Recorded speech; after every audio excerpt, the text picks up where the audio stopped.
memorial of Baroness von Bullenship will be held in private, and the family asks gold diggers and paparazzi to respectfully stay away from the funeral ceremony being held in the Section C cafeteria on Deck 3 at 7 p.m.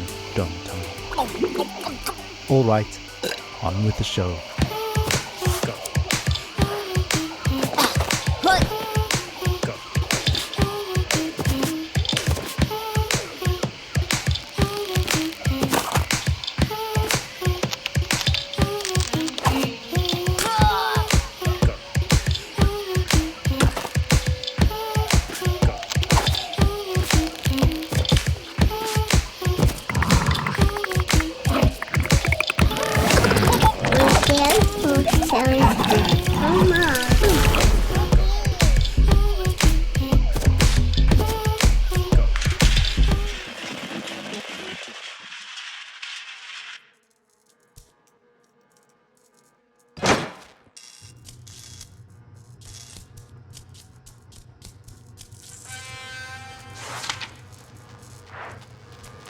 Stand by for announcements.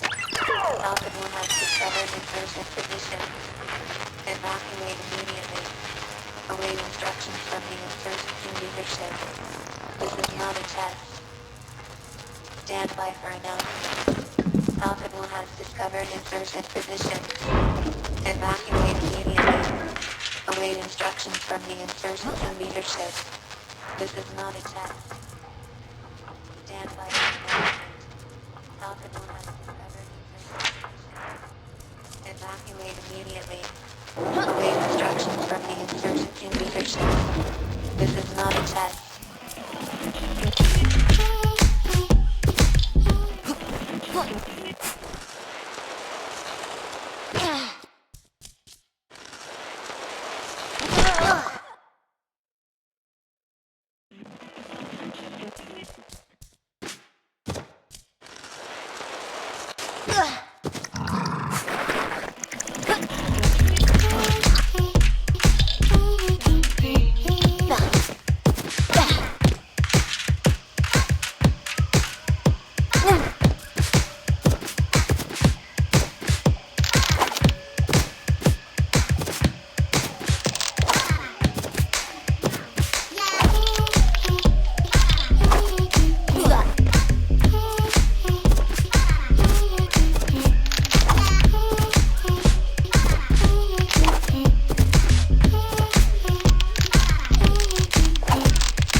Ah, a little toddler pop there, taking us back to the days of late-stage capitalism at its finest.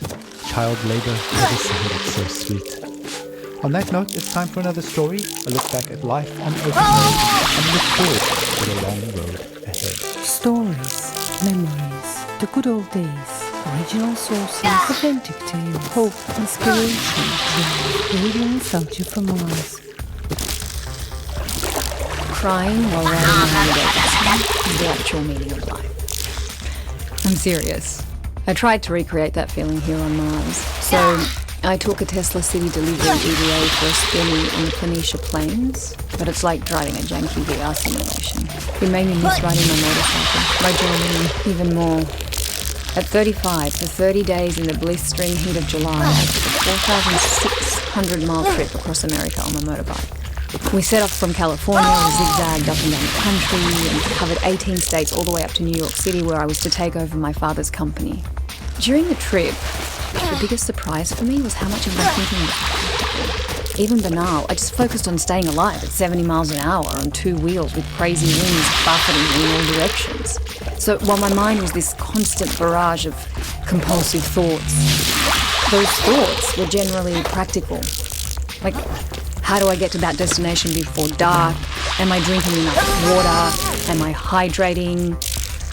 The bigger picture stuff of why am I doing this and what is life about anyway didn't come until later.